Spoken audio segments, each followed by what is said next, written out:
Morobe governor joins grieving relatives of Moana Pisimi.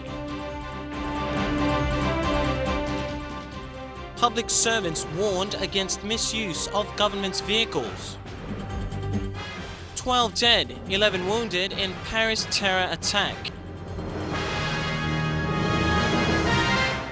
This is National EMTV News with Tokana Hasavi. Good evening and welcome to Thursday's news. Thanks for joining us. Morobe Governor Kelly Naru joined grieving relatives of Moana Pisimi this morning at Butibam village and called for justice following her killing. Governor Naru condemned the shooting and demanded for speedy investigations into the incident. EMTV's Sylvester Gawi has this report from Ley. The Morobe governor, despite being ill for the past weeks, was on his crutches as he meets family members and relatives at Butibam village. Kelly Naru is the first political leader to visit the outcry and make a stand against the killing that happened on New Year Day. While sending his sincere condolences to the relatives, Kelly Naru wants to see the perpetrators be brought to justice. And we want to know that justice is done by the police acting on this case and thoroughly conduct investigation, and for the coroner inquest to thoroughly establish the truth of this matter so that those who are implicated can be brought to justice. Governor Naru also thanked the police commissioner Jeffrey Vaki for his response to send an investigation team from Port Moresby. He says his government supports a police investigation to establish the truth in this matter and bring to justice the person who pulled the trigger.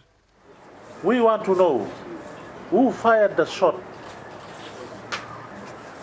that took this young, innocent woman's life.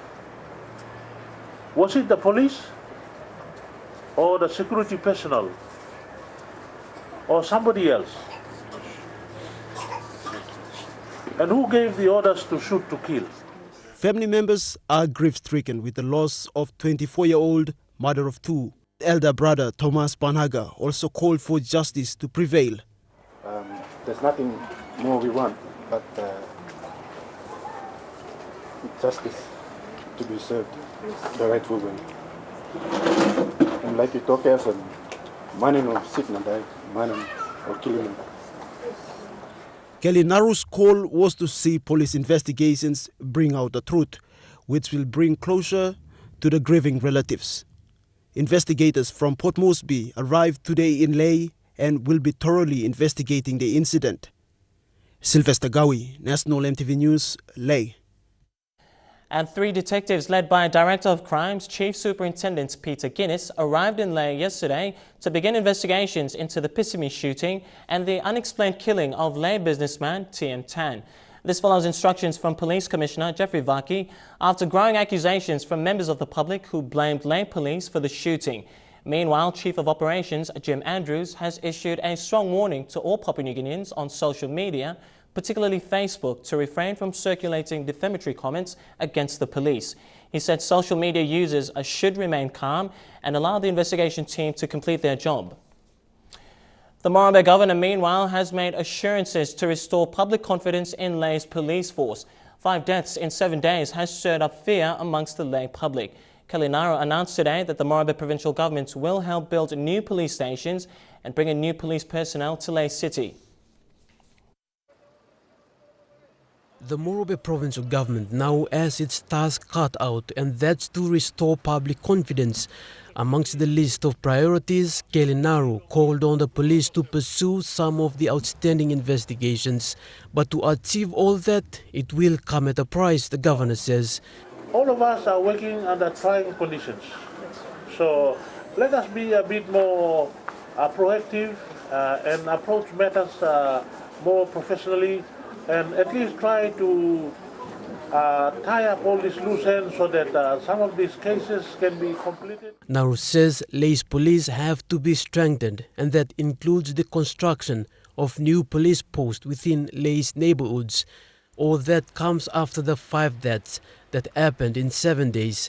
Governor Naru on various occasions has called on the public to assist police investigations in providing timely information that leads to the arrest of troublemakers.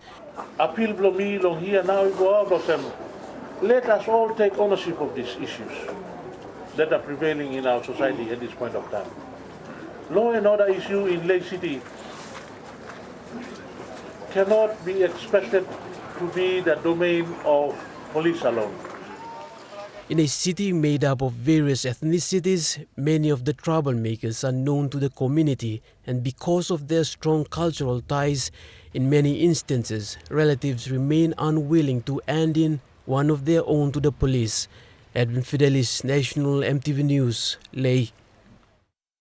At the announcement of the state of emergency for electricity services yesterday, Minister responsible, Ben Micah, said this was the first step in preparing the grounds to separate the services providing and the regulatory aspects in the industry. Mr. Micah said that at the end of the 2-month-long state of emergency, a report will be submitted to Cabinet on the measures taken to address the issues within PNG Power Limited. The minister added that beyond the emergency period, an energy policy will be worked on for a more proficient power industry in the country. Minister for Public Enterprise and State Investments Ben Micah explained yesterday that the state of emergency for electricity services was the government's response to fixing electricity issues and to reform the electricity sector, including a total overhaul of the PNG Power Limited. Minister Micah also revealed that the government departments are some of the main offenders in non-payment of electricity bills. The government itself is the biggest culprit. There are many government departments and agencies that hardly pay their bills for months and months, some even years. So instruction has been given to the Secretary for Finance and a lawful direction under my powers for all government departments. From now on, your bills will be paid directly to PNG Power. Mr. Micah assured stakeholders that the state of emergency is a calculated exercise which is expected to yield positive results.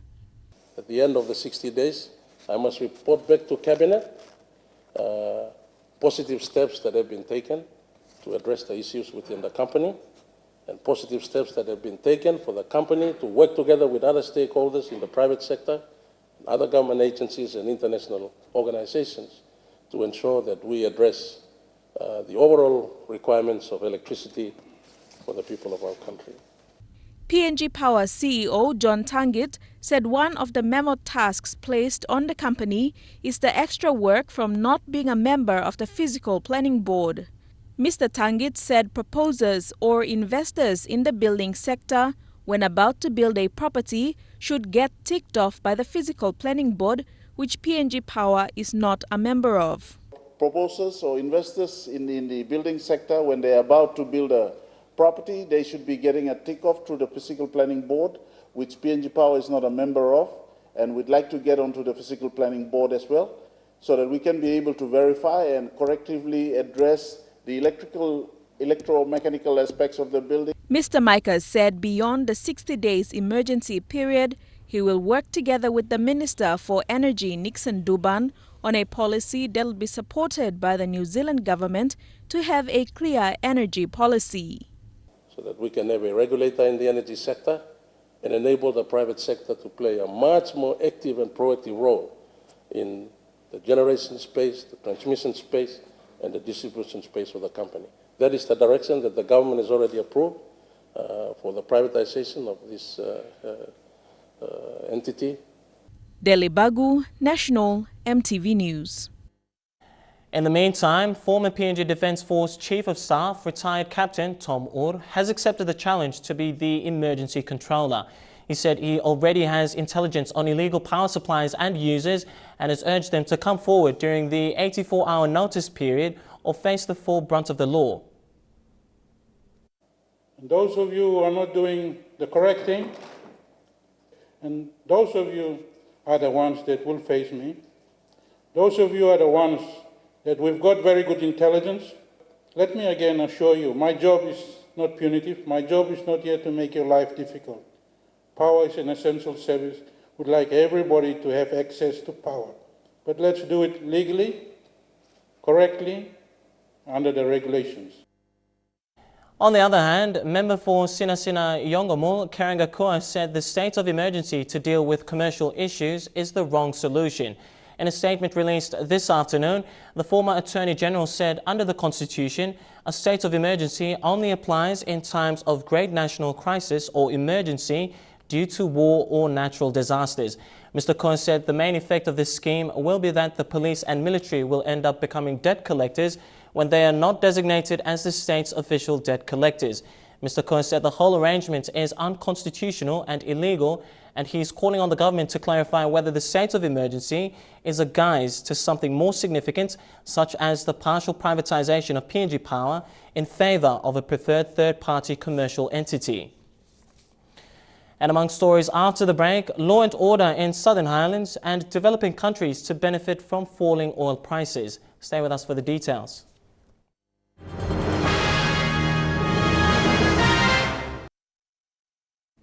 Good to have you back with the news. Law and order in Kutubu and the rest of Southern Highlands province have been reduced at a manageable level. However, there are still reports of alcohol-related incidences and sexual offences despite the alcohol ban in place. Despite efforts by police to reduce crime, housing remains a big problem, particularly for police officers at Pimaga Station in Southern Highlands province. Pimaga Government Station is one of the oldest government stations in resource-rich Kutubu that houses police officers. However, most of the houses that were built in the early 1970s have since deteriorated. The officers perform their duties despite living in harsh conditions.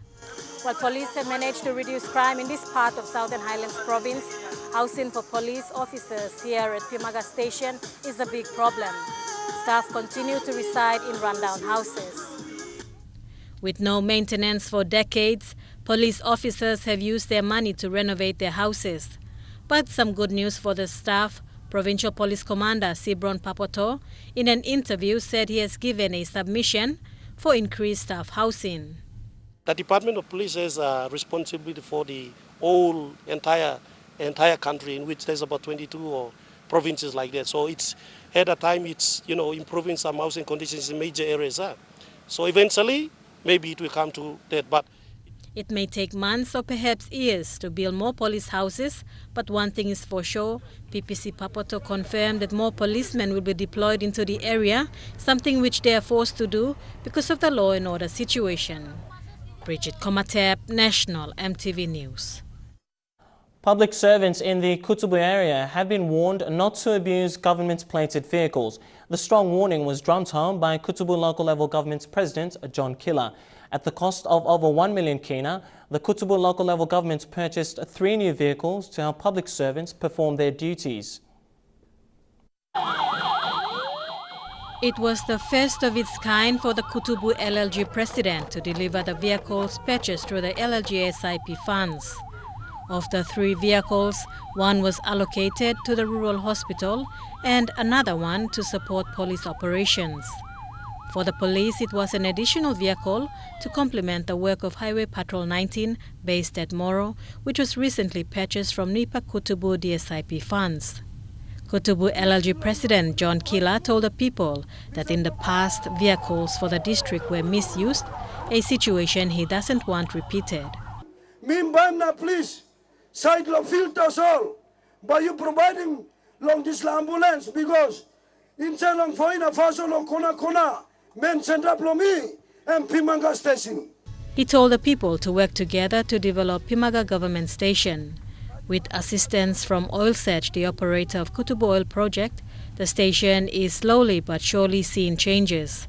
The company was represented by the General Manager for External and Community Affairs, Willie Kupo. As vehicles without oil search permits are not allowed into the project area, the LLG president pleaded for special consideration to be given to the rural hospital ambulance. He agreed for that matter. Miba work one time president, Miba work one time Musado leaders like work one time Mipla lo bring in senis.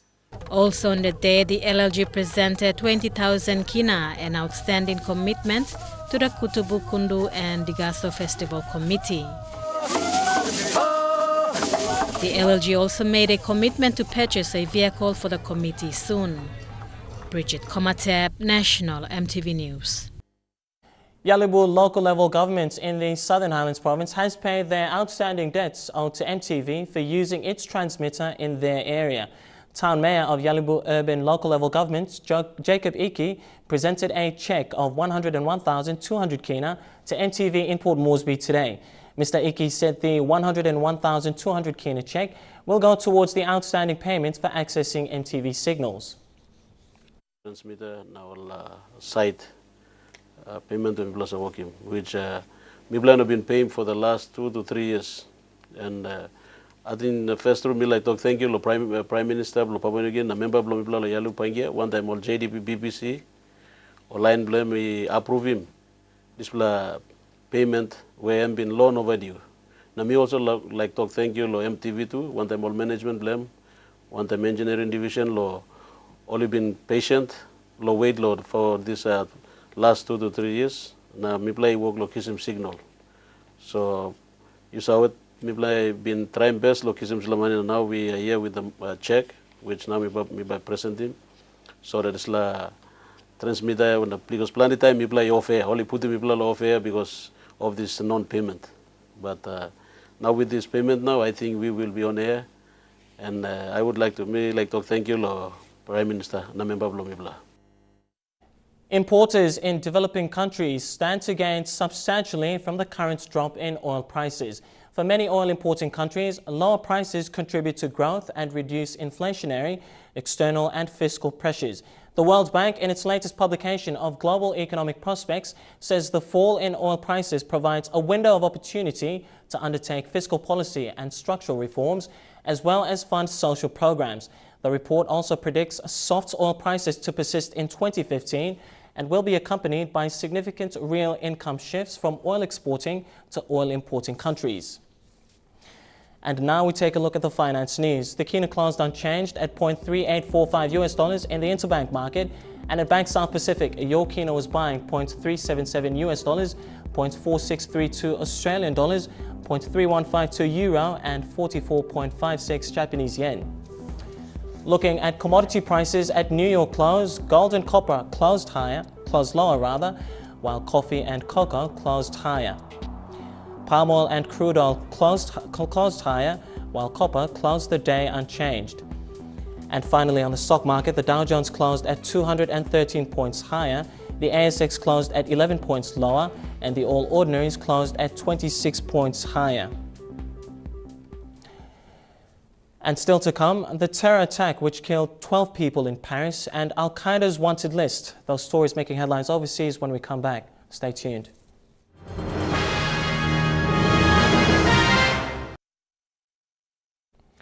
Good to have you back with the news. Turning overseas now, they say the pen is mightier than the sword, and today the world united in revulsion over a terror attack on a magazine right in the heart of Paris. Gunmen slaughtered 12 people, cartoonists and editors among them, saying they were avenging the Prophet Muhammad. In response, crowds filled French streets supporting the magazine and defending free speech. A warning, some of the following pictures may be distressing.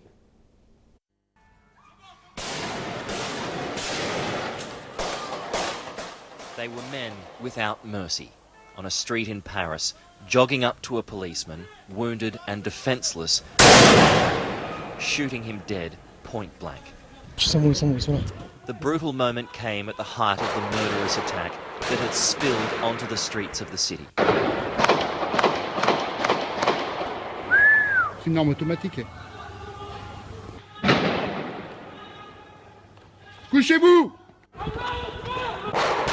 They were calm killers with their cold-blooded selection of victims at the office of the satirical magazine Charlie Hebdo, apparently because of the way it had depicted the Prophet Muhammad. They asked captives their names, shooting those they apparently had come to target. Among those to die, editor Stéphane Chebonnier and the policeman who had long been assigned as his protection. In all, 8 staff members were killed: journalists, cartoonists, columnists and designers. The atrocity unfolded in a normally quiet district not far from the heart of the city, the Charlie Hebdo offices, among several other small media companies. Bystanders were confused by the sight of men in black carrying guns. They were determined, says this man. I thought they were police or surveillance officers. One of the gunmen then told another man on the footpath, "We are Al-Qaeda from Yemen." The gunman made one early mistake, going into the wrong offices. 2 maintenance workers were bailed up, forced to give directions. One of them was shot dead. At the Charlie Hebdo office, they forced a woman employee who had a child at work to punch in codes, opening the security door. Then walked into the editorial meeting, methodically picking their main targets before spraying heavy fire through the newsroom, claiming yet more victims. I was on my balcony, this woman relates. I heard noise like firecrackers. Then I heard it again. As the gunmen escaped, their first encounter with police was in a nearby lane. Then another shootout erupted on one of Paris's major boulevards. In those desperate few minutes, that doomed officer was wounded and, in an astoundingly callous act, murdered. He was reportedly a Muslim. As the killers walked back to their car, the third behind the wheel, one called out, "We have avenged the Prophet Muhammad. We have killed Charlie Hebdo." His partner unhurriedly pauses to pick up a shoe, while bystanders huddle desperately out of the line of fire. This policeman was involved in the gunfight. They dumped their car, he says. Then they hijacked another vehicle. The driver was lucky not to be killed. The car was quickly quarantined, hoisted onto a truck and taken off to be searched for clues. French internal intelligence agencies rapidly pinpointed 3 key suspects. 2 brothers, Saeed and Sharif Kouachi, both in their early 30s, and 18-year-old accomplice Hamid Mourad. As news reports of the attack blanketed French television, the teenager surrendered to police, while anti-terror units launched a series of raids in his hometown of Reims. A number of other arrests were made, reportedly friends of the Kouachi brothers. The magazine has been targeted before by Muslims angered at a perceived mockery of Islam. The officers were firebombed in 2011 and threatened again a year later. But this attack on Charlie Hebdo has spiralled France into shocked disbelief. But President Francois Hollande also expressed resolve. Freedom will always be stronger than barbarism, he declared. France has always defeated its enemy when it was able to rally together behind its values. There was immediate international outrage as well, and support for France. The values that we share with the French people, a belief, a universal belief in freedom of expression. Islam is France's second most practiced religion, and imams across the country condemned the attack. One called the killers barbarians who have sold their soul to hell. Crowds gathered spontaneously in Place de la République, one of the city's main squares, small shrines of candles and flowers appearing. This gathering in central Paris is not just about mourning the victims, but also about supporting freedom of speech. And that's echoed right around the world with the hashtag Je suis Charlie, which translates to I am Charlie, signifying their support for the magazine. For my generation, Charlie was our Bible. What do you think of these shrines with the pens and the candles and the flowers? It's beautiful. I think that's maybe the most beautiful thing of these days, to see that people can react just spontaneously and honestly to this violence with just peaceful action. As France mourned, Paris was flooded with police, more than 3,000 on the streets, on the highest alert, and also reassuring a shaken public. Well, it's not the first time that critics of Islam have been targeted by terrorists. This report from CNN. Poster reads "Wanted dead or alive for crimes against Islam," published by Al-Qaeda. Those pictured are primarily people who have criticized or satirized the Muslim faith. In the eyes of militant Islam, punishable by death. Salman Rushdie. 1988, he publishes The Satanic Verses, a book highly critical of Islam. Protests erupt, bookstores in the U.S. and Britain and a newspaper are bombed. Iran's Ayatollah Khomeini even issues a fatwa ordering Muslims to kill Rushdie. This threat is not theoretical. I mean, I think in many cases some people may think that because nobody's killed me, there isn't anybody trying to kill me. You know, and actually, that's just not true. I wish it were. 2004, Dutch filmmaker Theo van Gogh produces Submission, a movie which criticizes the treatment of women in Islam. A few months after the film's release, Van Gogh is shot to death, stabbed, and nearly decapitated in Amsterdam.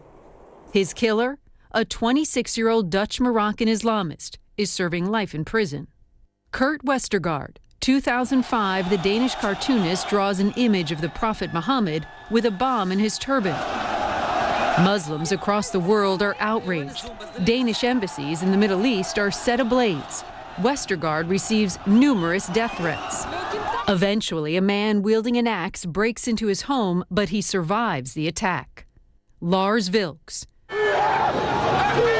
2007, the Swedish artist sketches a series of drawings depicting the Prophet Muhammad as a dog. Protests erupt. Vilks receives death threats, and an al-Qaeda affiliate offers up to $150,000 for his assassination. In 2009, a plot to murder Vilks is stopped by law enforcement. Among the plotters, 3 Americans, one of them a woman named Colleen LaRose, who is dubbed Jihad Jane.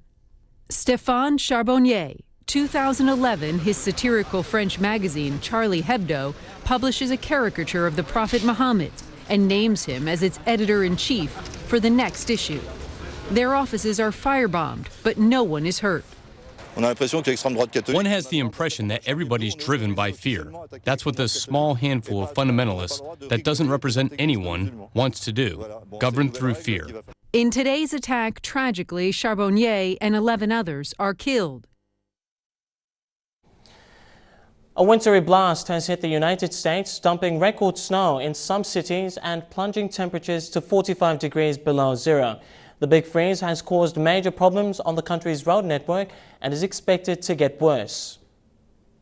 The White House living up to its name, barely visible in the snowstorm, the first to blanket Washington this winter. Snow is awesome, awesome, awesome. Yeah, it's really cool.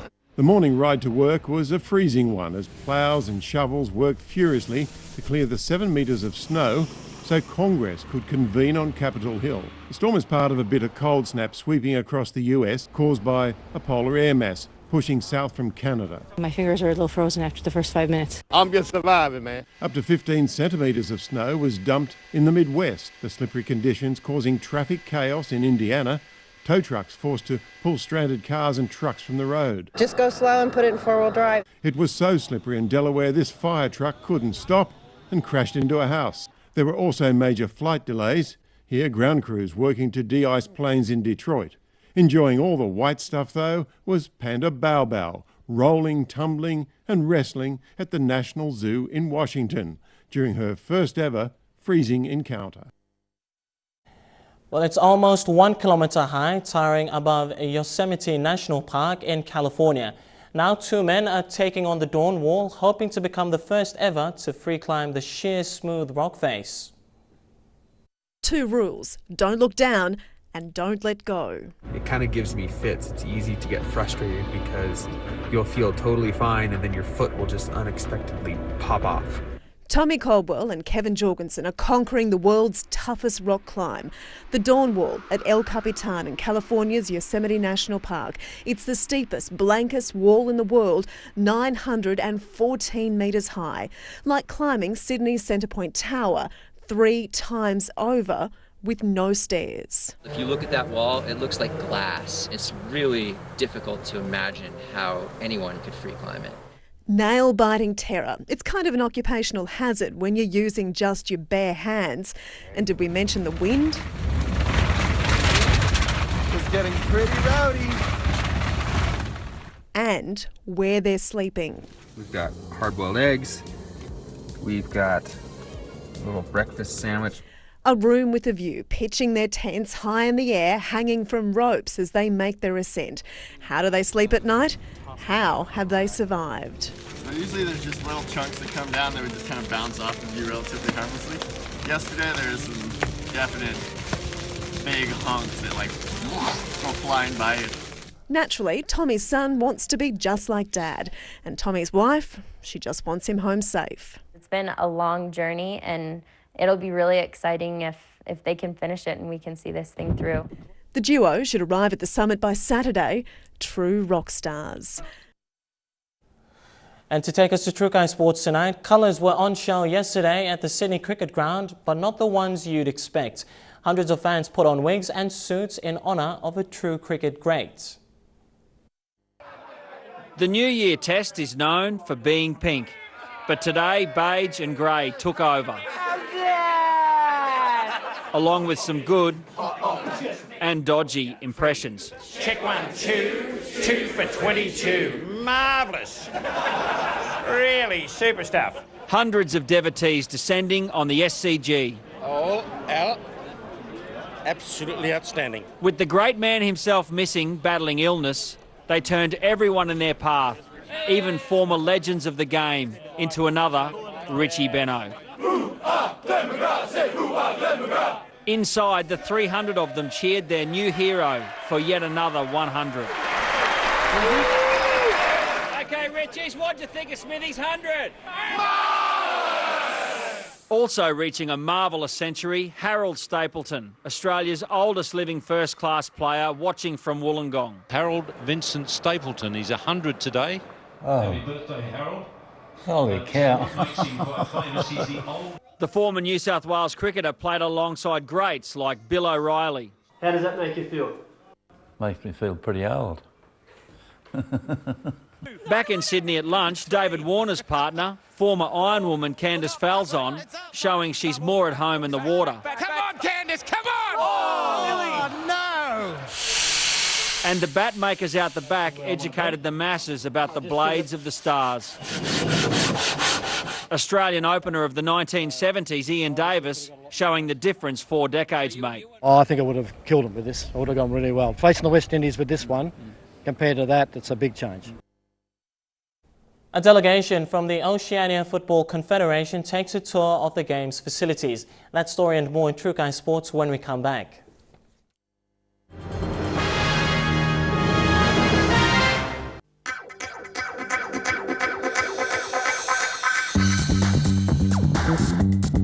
Trukai Sports.